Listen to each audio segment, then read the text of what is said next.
You're believing God for what? And so the only way I can help him out, because I can tell he got stuck, and we have to make sure that we are helping each other out. Once you're fully converted, the Bible says to help your brother. So I realized I had a little conversion in me. I had a little strength to spare for somebody else. I wasn't going to give him all my oil, but I can give him a little bit. So I just kind of grabbed his hand and I said, well, I tell you what, he has done great things. He was like, yeah, man, that's what we're looking for, great things. I was like, Jesus. I was like, well, I hope your fast goes well. And I just felt like I needed to tell him, because he began to say, well, we're just doing vegetables. And so I told him, well, I did a vegetable fast once, and then I found out that Subway had veggie sandwiches. And I'm so glad that God is a gracious God, because as I read his word, I realized that he would never allow me to have a vegetable fast with bread, since he always would illustrate humility and arrogance with leaven. Leaven is yeast. So unleavened bread is to be bread without any yeast, so that it has no rise to it. Because what he is telling me right now is the church is in a needy place. I told y'all last year that we were paralyzed. And so we needed to be in a fast, because some things only come by prayer and fasting, and he was talking about the boy there who was paralyzed. So then to get the body moving, we needed to fast, we needed to pray. Well, I know that I didn't have to call some fast, because if you made it here, you did not make it through 2016 without a fast. At some point, you had to pull yourself back from something to have gotten over, just to drop some weight. So I know that I know you already been there. Some of y'all are fasting right now for clarity. Some of y'all are fasting right now for strength. Some of y'all are fasting right now because you just are repentant to God and say, I used to do this and I just haven't did it. And I know I need to get back to it, because when I did it, I had a result. And that's fine too, because there's purpose behind those fasts. But I have an issue when you're doing things that have no purpose. So, I'm like, okay, so this is what we have going on. So you had these people fasting and doing all this here things, but I realize now that the body now is needy. And so any good baker knows that the first thing you have to do in making bread to get all the air out is kneaded.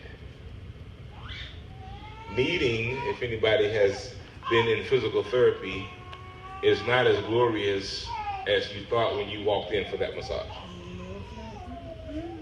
And the greatest thing about it is, even if you make it through that session okay, wake up in the morning.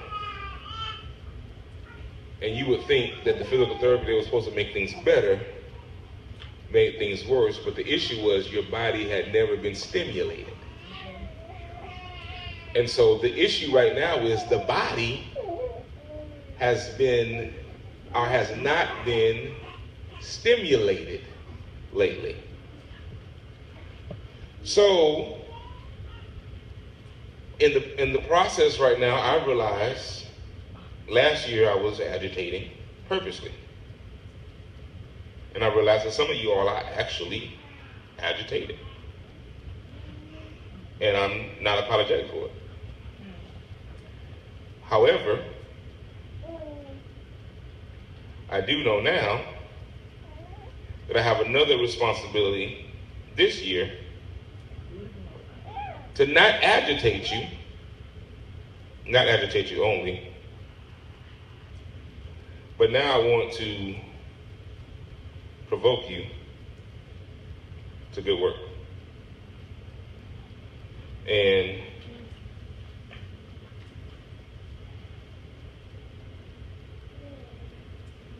I want to, there's one scripture that says to provoke you to love. I don't want to provoke you to love. I want to provoke, because we should be loving already, but I want to now provoke you to good works. And we'll talk about that a little bit. Well, let me talk about that. So we can start. Yeah, you need this here. I, growing up, has had maybe, I thought, 5 friends. And over the years, I have held on to 1 friend out of the 5 friends. And we stayed friends for a long time. And now I'm down to 0. And even the other day, to be cute, I said my wife, but then at the end of the day, she's me, we're one, so that wouldn't even be my friend. That's my helpmate, that's my completion, that's who I am, we are one. So not even friend. For all exclusive reasons. For marriage counsel reasons, of course, it should be your friend, but just track with me. So I had to think about Jesus' friends. And I was trying to find Jesus' friends, and I realized we are his friends. He said. However, walking the earth and doing all the things that he did, he didn't have friends. He had brothers, sisters, mothers, fathers, disciples, and a whole lot of haters. And even in those that were close to him, even the closest 4 that saw the greatest things could not lay and pray an hour with him. And even 1 out of the 12 that hung with him so tight that knew everything he was about and everywhere he would go, sold him off for a couple of dollars. And closed the deal with a kiss. So I thought, well, what do we need now? We need covenant. Because covenant has nothing to do with how you feel about it. Covenant is how you feel about God and what he has said to you concerning me. I don't do things for people because I like them, because I really don't. That's just me. You need to know I'm not a people liker. I love because I love the Lord. And so he has provoked me to do some things, and then everything that's ever been done to me, I'm going to do. So I did say some things at our church meeting that I want to retract. And one of those things is I'm not going to put a limit on your calling me. It may be a limit on my answering, but not a limit on your calling me. If you got an issue at 3 o'clock in the morning, go ahead and call and let's see if my discernment says to answer. Because if it does, I have no problem with answering. I have no problem with answering the call because that is who I am. That what makes me different from a lot of other pastors. However, not because of me being the man of God, not because of all the different scriptures that talk about these things, but please do what you're supposed to do concerning your ministry. Because if once I get off the phone at 6 o'clock, I can at least take my wife and get her some coffee because somebody sold something somewhere sometime, that won't make the 3 o'clock call so rough on my life. It won't stop me from doing it, but it will just make it easier for me to do it as I go forward. I'm not Superman, but I am God's man. And if Paul can continue ministry locked up, then I'm not going to let anything stop me from doing ministry, and I'm free. So I realize at this moment, there's nothing at all that can stop me from doing what God has called me to do. There's no one who can stop me from doing what God has called me to do. And because I know that now, I finally entered into the year of no oppression. Okay. I'm not oppressed in any way. I will not be oppressed in any way. I'm so unoppressed that I'm not trying to impress you. And because I know that, I now can actually do what I need to do. Because you know what makes it hard for a surgeon to do their job? Their thought that they can do their job. Because they're worried about what the other surgeons in the room are going to think about their incision. But when they just do the job and not worry about doing the job, that's why some of the best surgeons you don't find in outpatient care. The best surgeons you don't find even on the surgical board. The best surgeons you find, where you find them at? In the ER. Because they got to be able to do everything quickly, think quickly, move quickly. Now, the one thing about a surgeon in the ER, if you are a mother and you are having issues trying to release that baby, your doctor may give you the most beautiful cut and tummy tuck. In the ER, they're going to slice, snatch, and pull. It comes out not so pretty. Had any girl told me once, and I'm still mad at my wife. It's probably the only grudge I ever carried. For sending me to the ER, her and my mama. They teamed up and made me go. And I think I kicked that doctor also. But he actually was able to do it, but I'm just like, dude, what are you doing? And he got it done. But his method was from an emergency standpoint, not a total man standpoint. So I realized I've been dealing with total man for a while, but I'm finding that in dealing with total man, I'm having right now some emergencies. So in this first quarter this year, don't look for pretty. Don't look for petting. Don't look for getting every call received when you receive. This is a year that you may get a call back from somebody else and not me. I may talk to them, I may tell them, I may counsel with them, but you're going to have to trust that what they're telling you is what I've told them to tell you. Because it's a training thing.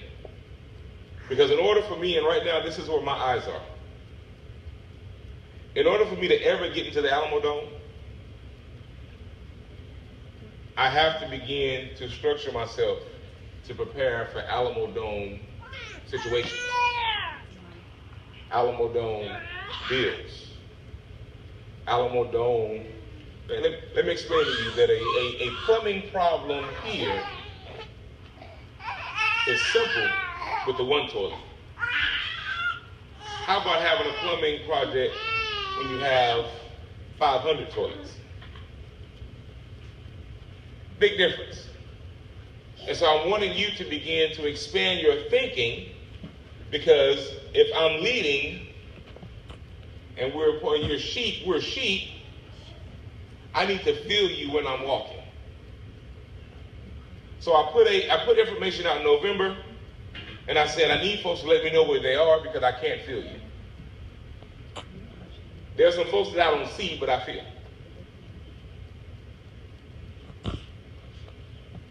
Now the East, I didn't see for quite a few months, but her feelers were out there. Every now and then she would say, "Hey Bishop, I'm going through some stuff, but I'm still here." And I'd be like, "All right."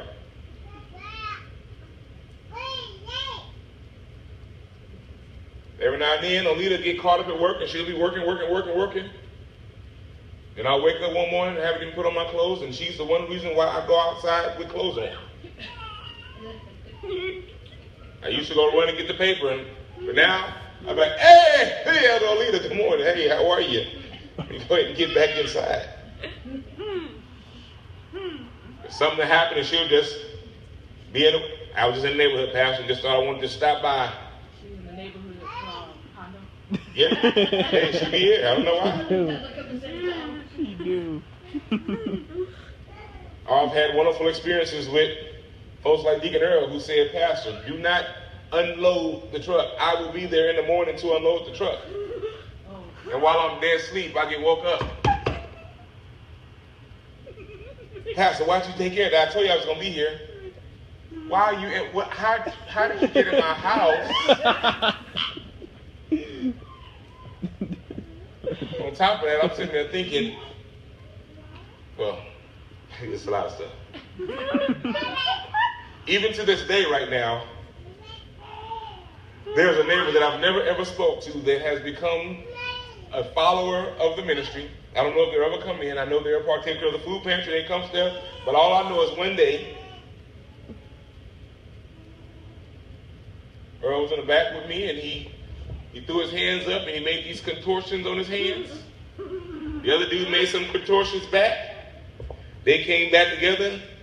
They shared a whole lot of words that all started with the same letters that they understood, that I guess nobody else understood. And he said to him, hey, this right here is my pastor. And if anything happened to my pastor, that's on you. I get scared sometimes because I look up and I'm like, why are y'all looking over here? Y'all, we good. We okay.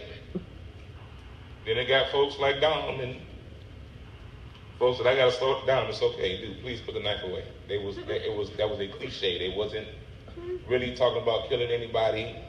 Sorry.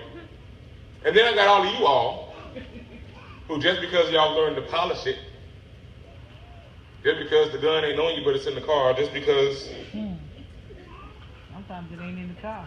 Sometimes it ain't. Y'all who like to talk like everything's okay but know good and well, yo. Yeah, I got thumbs up in the back. You never know when. It's going down. So I realize that as we go forward, provoking you to good works is a necessity, and I will not be apologetic for it. So, you made it, 2017, now what? Now what, now what, now what? We have to be intentional this year. We have to be very intentional. Everything we do, intentional. Intentional in our worship, intentional in our seed sowing, intentional in our obedience,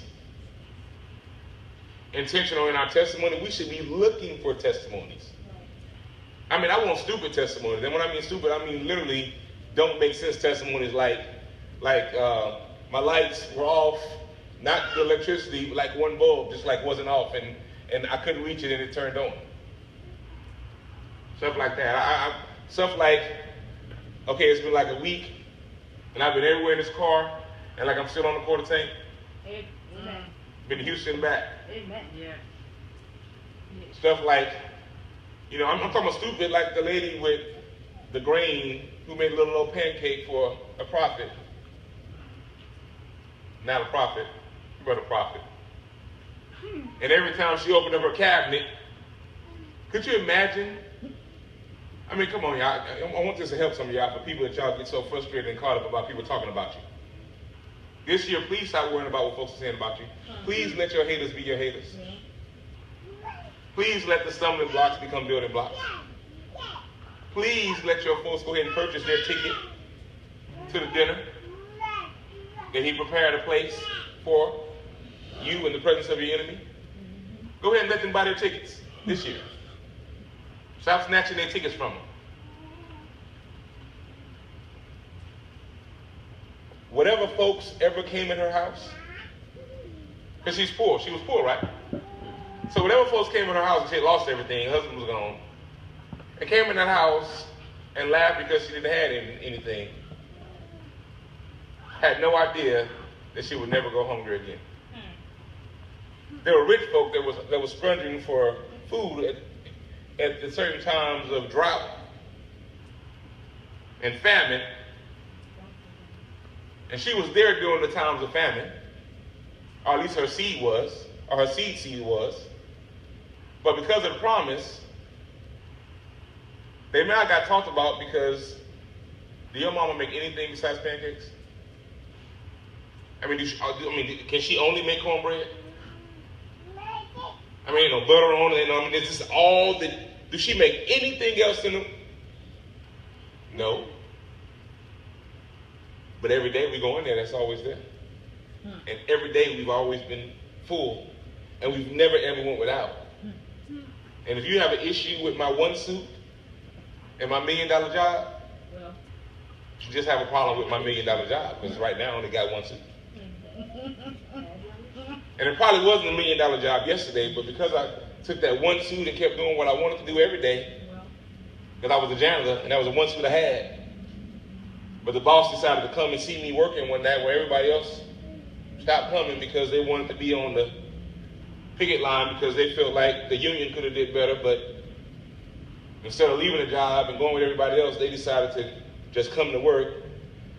I decided to confide in them that as the boss, I got all these businesses, but now I've had cancer, and I don't want them to just go anywhere, and I don't talk to none of my sons or none of my daughters. But you're here. What's your name? My name's Mike. Hey, Mike, how are you doing, Mike? You know what, Mike? I'm gonna write this whole business out to you. 1, 2. That's the way God is doing things in this season. Impossible. You got to change your mindset. You got to know that you can receive. And you got to know what belongs to you. Right. Matter of fact, look at your neighbor and say, hey, Right. it's time to get your stuff back. Look at somebody else and say, hey, Yeah. Hey. it's time to get your stuff back. Time to get your stuff back. So, Time to get some stuff to get back. 1 Corinthians 10 and 13, we know it as the cliche and words that say, he won't put on you more than you can bear. That's the way most people read it, right? He won't put on you more than you can bear. We love grabbing that out of that and just grabbing that one part out and pulling on that. However, NIV, somebody please read it. 10:13. 10 and 13, NIV. NIV, 1 Corinthians chapter 10, verse 13. Get that about right. No temptation has overtaken you except what is common to mankind. And God is faithful. God is faithful. He will not let you be tempted. He will not let you be tempted. Beyond. Stop there for a minute. Beyond. Someone say beyond. Beyond. All right, go ahead. What you can bear. But when you are tempted, he will also provide a way out so that you can endure it. So, after reading that, what is the actual way out? Being faithful. So God is faithful. So in a race, there's only one way to finish a race. And how do you finish a race? Keep moving. So you do what? You have to endure. So while some of y'all are looking for the trap door to open,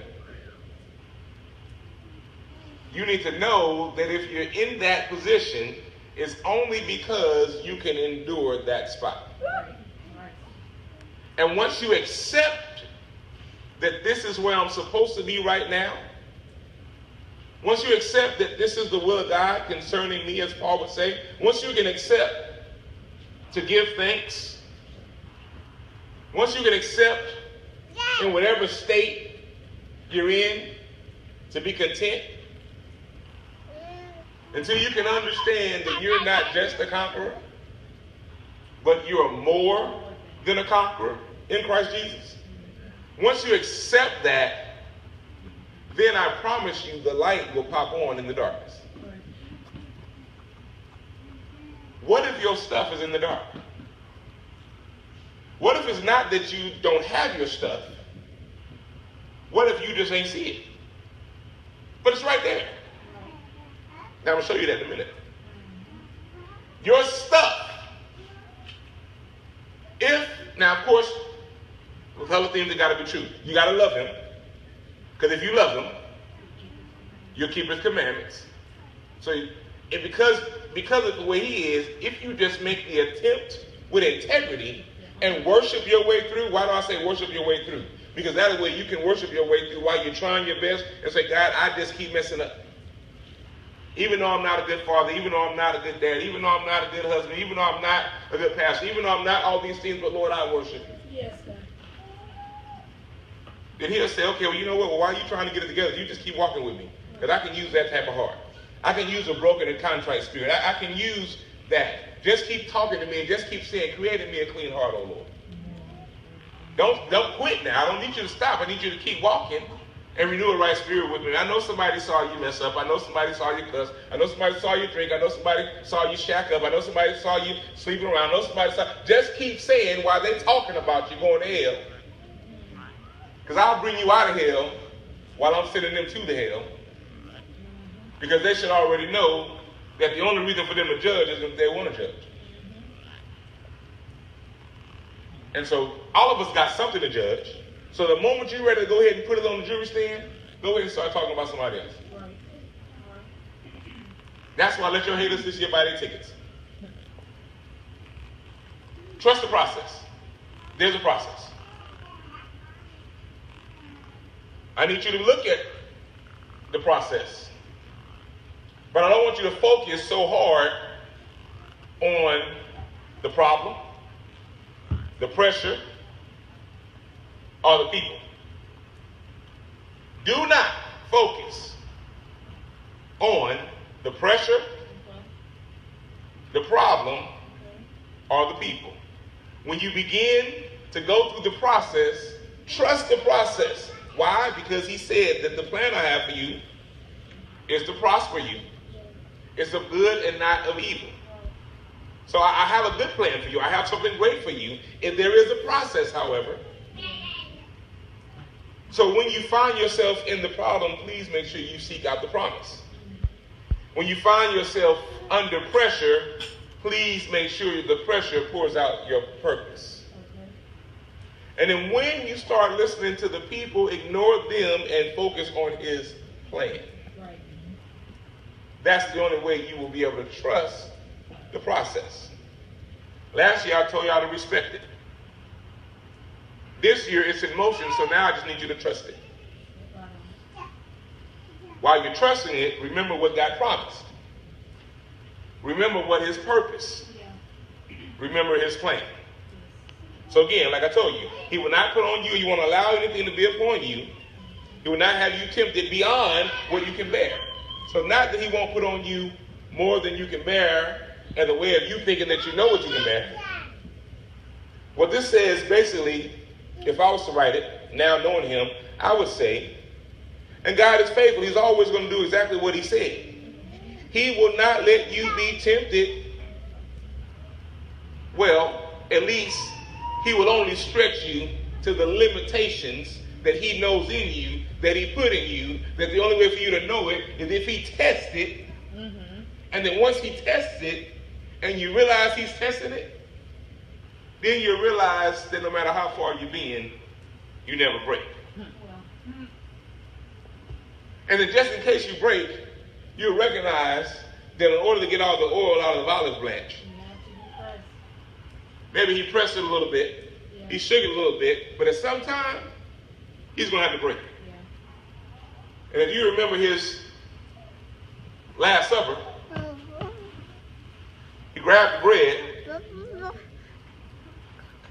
and the moment he blessed it, the next thing that came was the broken. There is purpose in your brokenness. Right. And for all of y'all who say, well, man, you don't understand my trouble, well, he's a very present help. Yes, he is. In the time of trouble. So now, you're in this here dark place. You're in this here place that you think you need to get escape from. All you have to do is realize that you just have to endure that position. And because you're made for that position, if you sit in the dark long enough, you will find light if light is in you. You begin trying to find whatever little pinhole somewhere.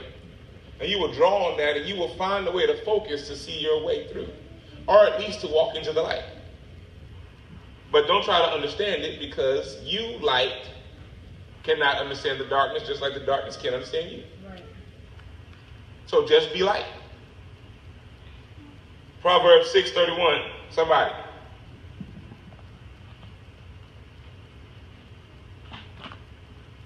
Proverbs 6:31. Somebody with some authority.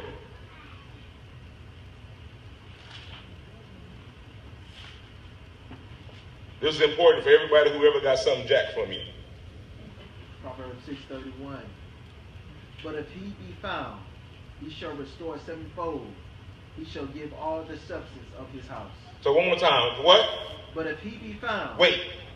The enemy comes to steal, kill, and destroy. Have you found your enemy yet? Well, Do you know who your enemy is? well, Has your enemy been targeted? Has he been found? well. Okay, go ahead. He shall restore sevenfold. He shall restore sevenfold. If y'all really love them, maybe y'all ain't got nothing. Y'all turn over some pews right about now. Well, When I looked at that, and I've seen it so many times, I just had to think about this last year. Because I've been fighting over something that he stole and trying to snatch it back from him. When I recognize now that he got to give it back to me yeah. and restore it sevenfold. 7 times. He got to restore my name sevenfold. Well. He got to restore those dollars sevenfold. He got to restore the time sevenfold. He got to ensure the relationship sevenfold. I was only able to take her on the boat this time, but now we can go on the other side. I was only able to go 5 days, but next time I'm going to go the 14 days. There's certain things sevenfold. There's a multiplication process of God saying, son, if you just endure it. Yes. I just need you to finish out. Yes. I just need you don't keep worrying about unwinding about what he stole from you. No. Impound lots owe you money. If you ever had something impounded from you, it's the craziest thing in the world. So I can understand the law saying I need to have insurance. That makes sense. But so you're going to ticket me for not having insurance and then raise the ticket whenever I bring insurance. But then you're not going to allow me to get in my car until I get insurance. And then the $400,000, $500,000, $800,000 that I paid for the car, you're going to charge me $250 every day to hold it while I'm trying to get my stuff together, because now I've been corrected and I understand. But now that I'm finally there, the world will never allow you to get in the blessing place. The world does not work according to the favor of God. God's kingdom does. His kingdom does. And so what has been stolen from you, if you would just seek first the kingdom of God, his righteousness, and start acting like him, all those things will be added unto you. Only you know what some of those things are, and you don't know what half of those things are. Yes, ma'am. The NIV says, Read out. the NIV says, yet if he is caught, he must pay sevenfold, though it cost him all the wealth of his house. So that inventory, he got to pay it back, and he'll have nothing. He'll have nothing. But if you understand that scripture and you really sit in it, all you need to start saying is manifest. Because how much wealth does the enemy have now? Because if you've been rendered powerless, you don't have anything. So the only thing that the enemy got right now is your stuff. And he can't afford to keep it. He got your stuff, and he can't afford to keep it. You know why he can't afford to keep it? Because if you ever got mad enough, and it provoked you to be good, and some good works, you would walk up in here with your repoed car and dance all the way up in here for all the folks that are laughing about the fact that your car got taken from you. And then look at the folks and tell them it's only because God told me the scripture, the blessings of the Lord make rich and added no sorrow. And if I be honest with myself, because I can go into worship now, because I'm honest, if I can go into worship right now and give them a good shout, because I knew when I got that car that I wasn't supposed to have that car. Right. I knew when I got that man, I wasn't supposed to have that man. I knew when I got that woman, I wasn't supposed to have that woman, but I just wanted it. Right. But nobody made me understand how much of a sin that was, because the Lord is my shepherd and I shall not want. Because the shepherd takes you to your blessing. You just got to let him, he guides you.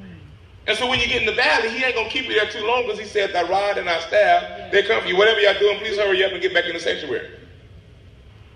Thank you. So, 7 times you added up. Some of y'all need to go home and write a list. Well. You need to write a list of everything you bought that man, everything you bought that woman, everything you went in with the roommate that you shouldn't have went into, every person you didn't loan and promised they was going to give it back and didn't, every job that misappropriated funds. You need to line all of those things up and think about what is owed you. Every time you've ever, let me tell y'all, I'm real good. I think 1 week, me and my wife ate all week on people's mistakes. Simply because I told them and asked about it. Went to one place, and I'm like, oh, hold on. I am God's child. And even though the bread was warm and my drink was cold, this ain't the way you make the chicken. And I'm not about to turn around right now. So it's decent enough for me to eat something today. But because I'm God's child, I'm going to need you not to treat me any other kind of way. So we'll put your name in the book. 1 week, I think our name was in so many books. For the next week, we was able to feed everybody else who was around us just by driving up saying, my name's in the book. My name's in the book. Hello, yes, it's so-and-so here, the manager, my name's in the book. So when I think about it, there's a lot of people that can talk about me. There's a lot of people that got some good dirt on me. But there's one day I'm going to get up in a line because my worship is for real and I tell the truth. I'm going to stand up in that line and he's going to say, hey, your name is in the book. Sometimes the order didn't get corrected. You didn't always do things the right way, but because of your worship, because you was honest, because you lined yourself up, because you came right before me, you know what? Your name is in the book. And sometimes the stuff that you want it right now, but some of y'all don't need the stuff that you lost right now. No, you're not ready. You're not ready. See, some of those cars got stolen only because you couldn't pay the insurance. So they had to pull the car.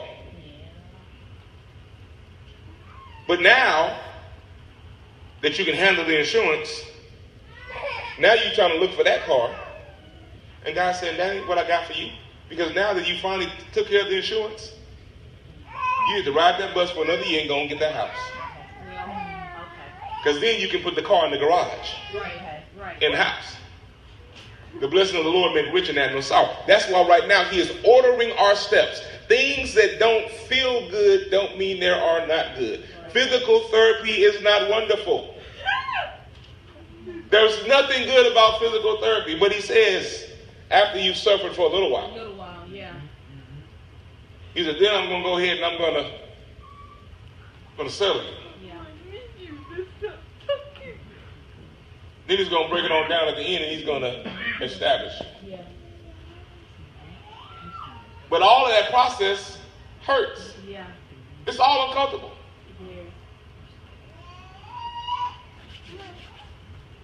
The problem is uncomfortable. The pressure is uncomfortable. The people, oh God. The issue about people is worse than the pressure and the problem because people pull the people out of you. Because there's a people in me that I can handle the pressure. I can even handle my problem. But sometimes when you start bringing the people, you start backing me up in a corner and the people will come out of me. And I'm going to need you to call forth the Spirit. Not the people. Because there's no good thing in me. And then I remind you in Luke 19 that you have a special authority that by no means shall anything or nothing, no thing shall hurt you. Even if you put yourself there, Right. it may sting for a minute, but it won't hurt. I'm gonna take you out. There are some places that you've been that now you've been made free. Now you can have what belongs to you, but it can't manifest until you are finally working the word. I'm finding out that we are substituting our relationship with Christ, which is only in the word, with our praise and worship, with our auxiliaries. You ever went to a church and everything was on point? You're like, oh my God, the praise team is bad, the drummer's bad, the musician is bad, everything is bad, and you're going through something and you can't wait till he get through preaching. I mean, he just he just puts you all up and down. You just shouted all over the place. You done ran up to the altar. You done lifted your hand, and it's like the last dragon, he done lost his go. Like, I just want you to touch and agree. Father God, I just You like, can you need some Duracell batteries or something? I don't feel nothing. Oh, you don't got no power. Oh, you don't really have no relationship. No. Oh, you just know how to work ministry. You know how to work church.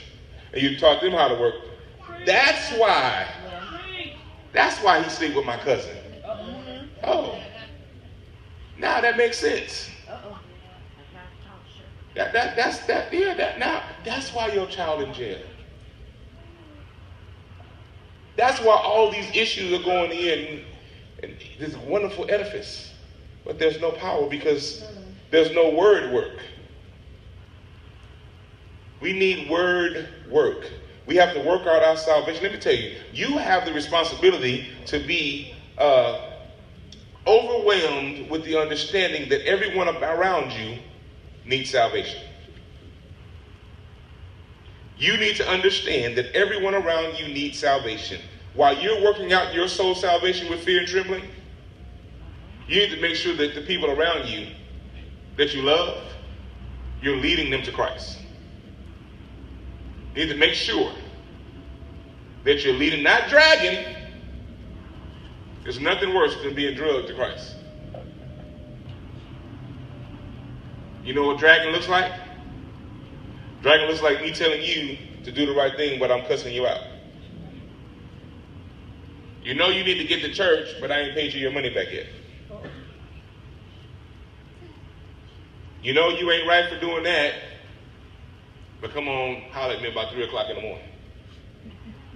Man, you know my church, man, you really need to be over here because you know you just ain't right for doing what you do. Okay, what about what you do? Well, we were there young. Did you? Yeah, I'm about to say we were both passing this thing. I mean, how? Because I don't go to church, I'm going to hell. But you went to church and left and came over to the house. You don't think we both going to the same place? Matter of fact, I may have a head start going to the right place because I'm not being a hypocrite. There's some stuff that you have that's yours. 7-fold you can have it. He will not put on you more than you can bear at all. All right, Matthew 12 and 29. Anybody can get that real quick for me? And I'm shutting down here after these two scriptures. And I just want the word to work real quickly. Matthew 12, 29, and somebody else get Isaiah 45 and 3. Matthew 12, 29, and Isaiah 45 and 3. Whoever gets it first, go ahead and just stand on your feet. Matthew 12, 29. Matthew 12, 29, 12, 29. And Isaiah 45 and 3.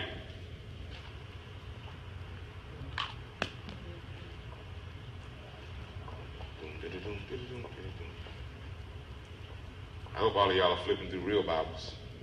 Because y'all moving real slow for electronic devices. Matthew. For who is powerful enough to enter the house of a strong man like Satan and plunder his goods? Only someone even stronger, someone who could tie him up and then plunder his house. Who can tell you up? Who can get you? Who can take your stuff?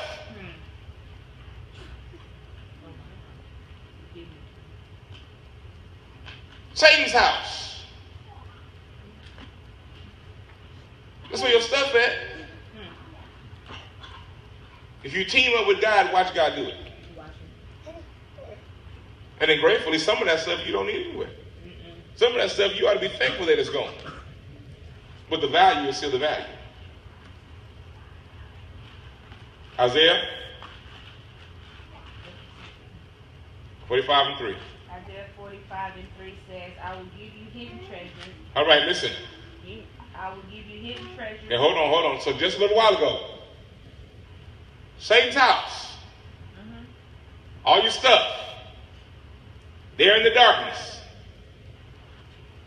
Hidden. All right, go ahead. Riches stored in secret places. Secret places. Anybody know what Satan lives? Secret places. Go ahead.